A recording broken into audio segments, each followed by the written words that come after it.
tetap di usiaku saat ini ya, 29 my age ya, tapi aku tetap masih merindukan apresiasi karena basically ya aku senang musik gitu.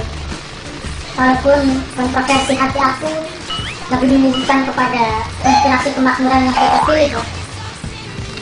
Ya kita belajar apa ya, harmonisasi dulu dari hal yang terkecil hingga yang terbesar. Aku pikir kita nggak boleh ego terhadap satu kepentingan dan mengkudeta apa yang kita miliki.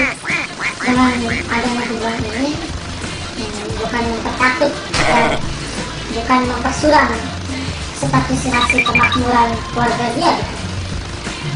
Tapi menjadi confident, tapi kita harus bisa mensiasati kecerdasan itu untuk stabil ekonomi kita lebih baik, dan aku sangat bangga ya bisa kita komunikasikan.